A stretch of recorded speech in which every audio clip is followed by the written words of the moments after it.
Réduire la vitesse des convois pétroliers qui transitent en plein cœur de municipalités de la Rive-Sud. Marie-Pierre, l'état du tronçon en question est lamentable. Effectivement. Donc, le CN qui a reçu cette semaine un avis comme quoi on lui demande de réduire la limite de vitesse de 40 à 16 km à l'heure sur un tronçon bien précis de cette voie ferrée à la hauteur de la ville de Sorel. Mais ça demeure, Cindy, que pour certains élus de la Rive-Sud, ce n'est toujours pas assez.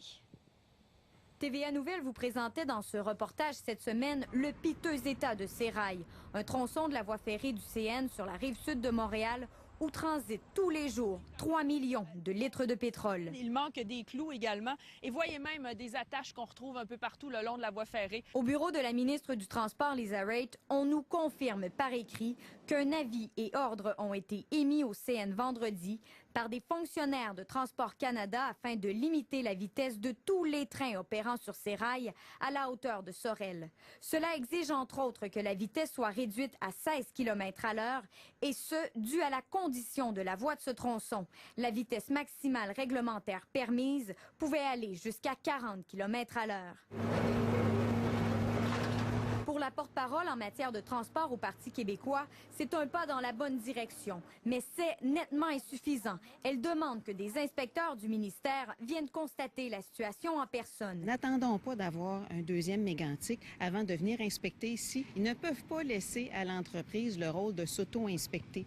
Il y a urgence d'agir, ajoute-t-elle. J'espère que Transport Canada va entendre notre demande et va se présenter cette semaine pour faire les inspections de la voie ferrée. C'est le délai que vous lui demandez.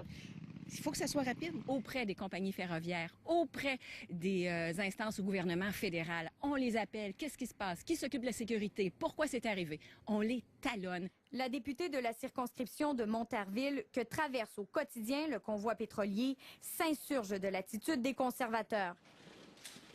Cette semaine, le BST rendait public son rapport d'enquête dans la tragédie de Lac-Mégantic. La MMA et Transport Canada ont tous deux fait preuve de laxisme selon l'organisme fédéral. La sécurité ferroviaire est une responsabilité partagée. Le gouvernement, Transport Canada, établissent les règles et les autorités, les compagnies ferroviaires ont l'obligation de se conformer. La façon dont le gouvernement fédéral a réagi au rapport du Bureau de la sécurité dans les transports, c'est indécent. C'est du mépris à l'égard des Québécois. Pour ce qui est du CN, personne n'a retourné nos multiples appels aujourd'hui.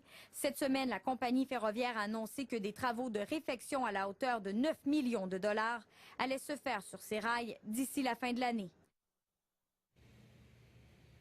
De n'avoir dépêché aucun inspecteur sur les lieux. Dans un courriel qui nous a été transmis en fin d'après-midi de la part du cabinet de la ministre des Transports, on nous dit que de mardi à jeudi dernier, des enquêteurs du ministère des Transports étaient sur place pour analyser la situation. Merci beaucoup, Marie-Pierre. Je vous en prie.